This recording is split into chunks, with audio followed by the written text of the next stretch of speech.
Welcome to the True Rebellion series, Satsang with Vishrant. It's wonderful to have you here with us. Before we get started, we would like to let you know there are a couple of ways for you to interact with Vishrant during this satsang. There are 2 ways to ask questions. If you'd like to ask your question directly to Vishrant and interact with him, you can click on the Raise Hand button at the bottom of your screen. When Vishrant's assistant invites you to ask your question, please choose to unmute yourself on the pop-up window. You can then discuss your question. If you'd like to have your question read out by Vishrant's assistant, click the Q&A button at the bottom of your screen and type in your question. Vishrant will be with you very soon.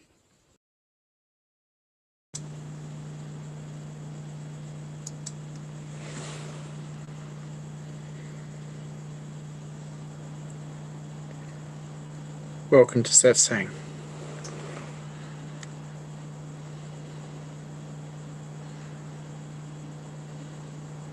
Good morning, Vishrant.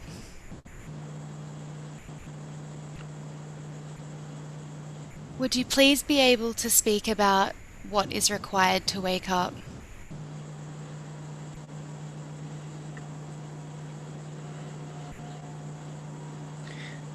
The very thing that wants to wake up, the I, the ego, actually can't wake up, because awakening is when that is aware of the mind becomes aware of itself, which actually has nothing to do with the ego, the I. So the I can never really wake up, but what it can do is facilitate an environment where awakening can occur. And so the work for the seeker is to remove any obstacle that is in the way of awakening, and use methodologies like self-inquiry and meditation to turn awareness back to itself, so awareness can lock onto itself and stay on itself. Someone who's enlightened has that is aware of the mind, aware of itself continuously, 24 hours a day, 7 days a week. For most human beings, awareness that's aware of the mind is just that, aware of the mind and through the senses, the body and the world. Someone who's awake has managed to turn awareness back to itself. The I doesn't really get to come to that party, because the I itself, without imagination, doesn't exist. It's a dream. But it can assist by self-inquiring, asking the question, who's aware, or what's aware? It can also assist by removing any obstacle which creates resistance or contraction in the mind and attracts awareness to itself. This would mean removing belief systems that have expectations attached to them. When those expectations aren't met, contraction and resistance to life can occur. In removing or undoing the belief systems, there can be freedom from that form of resistance. So we go on and on and on. How do we wake up? The I thinks, well, I'll wake up. No, the I doesn't wake up. Awakening can occur at any time. A satori can occur at any time. You could be doing Sufi whirling. You could be meditating. You could be walking on a beach. You could be getting up from the breakfast table. It doesn't matter, because reality is always here. Pure awareness is always here. And when it gets a glimpse of itself, it gives you an understanding that, heck, we're not just an I, there's something else here.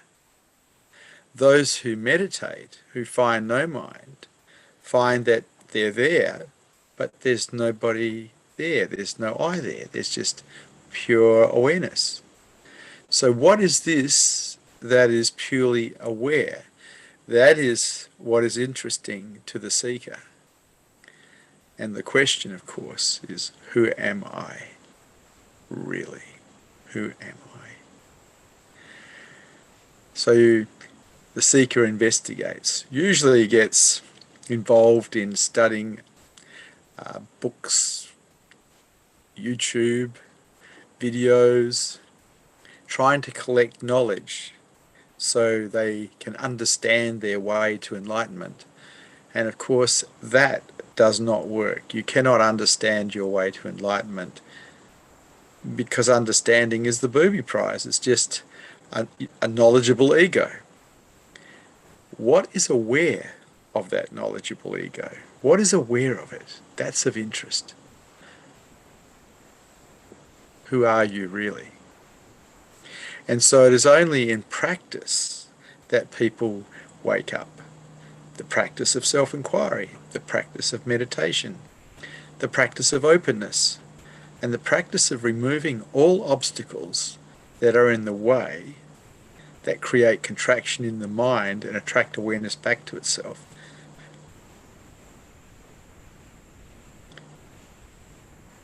You look at these contractions. The mind contracts, awareness goes to it. And so if the mind even finds awareness, awareness turning on itself, it starts to witness it. It starts to try to own it. And in that very ownership, it loses it. The mind has to let go. And so quite often it's said that what's required is unconditional surrender. And it's true. The mind needs to give itself to truth. The mind of the I says, thy will be done, not my will. And so it surrenders. It surrenders to truth. It gives itself to truth. And that works if the mind is actually ready, if the mind has been prepared to support enlightenment. A mind that is constantly contracting and resisting life has not been prepared properly yet. Because the likelihood is that even if awareness is aware of itself, even if consciousness is aware of itself, there is going to be coming back to the mind when the mind starts contracting and resisting. So you look and see what works and what doesn't work. It took me a long time to realize that the collecting of knowledge doesn't work. You can't raise your consciousness levels, and you can't become enlightened by collecting knowledge. Even if the knowledge is good, it's not going to help that much.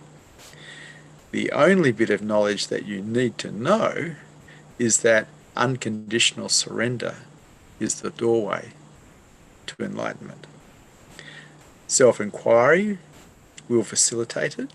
Meditation will facilitate it. The practice of openness will facilitate it. All of these things are up to you. You really want to wake up, you need to do what you need to do to make it so.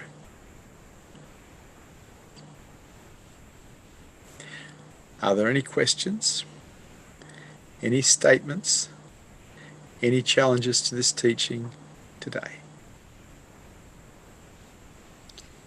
The first question: how can I deepen my love affair with truth so that my mind will surrender to it? Okay. So I can only talk about the experience that happened here. And that was that I got curious. I wanted to know what it was all about. What is this enlightenment thing? What is this higher consciousness thing? I'd been curious about personal growth before that. And it turns out that a lot of the things that involve personal growth also support higher consciousness, like removing belief systems that are limiting, undoing anything that creates resistance in you. Any kind of failure pattern needs to be looked at and undone. So it's up to you it's up to you, completely up to you. You actually have to look and see. for me, I started to watch the mind. And in witnessing the mind, I started to see, there's something here that's aware of the mind. There's something else here. Where is this go? What's this that's aware? And then I get caught back into analysing the mind and collecting knowledge and listening to teachers because I was only curious at that stage. The love affair hadn't developed yet. Then I started to, in satsang with Osho Rajneesh, I started to experience some of the silence and stillness that was around him. And there was a beauty in it. It was peaceful. And so I would come to satsang in the morning, and I'd go to darshan at night, and I just fell in love with the silence and the stillness and the peace. It was just beautiful. Then after a few years, I started having what's called satoris. I had a major satori where, while walking on the beach one day asking the question, who am I discovered self as the universe. Just every particle of everything that existed. And my mind went, wow, I want more of that. I want to know that. That became my beloved from the mind's perspective. And I just wanted to be one with the beloved. And so in examining the mind, I started to see what was creating the separation. And it was the dream of I. And so self-inquiry continued. Who's aware? What's aware? Who am I? The I was dismissed in meditation. It was dismissed in self-inquiry. The space was started to be found. The love affair from the mind to beingness, the beloved, was becoming stronger and stronger. And then some teachers came 8 years after Osho had died, and the moment they walked in the room, awakening occurred again, enlightenment, satori. Self as everything. Oh, it's hard to describe. Self is everything and nothing. The mind was so infatuated, it was prepared to give itself to truth. It so wanted to be one with truth, the beloved. It gave itself to truth.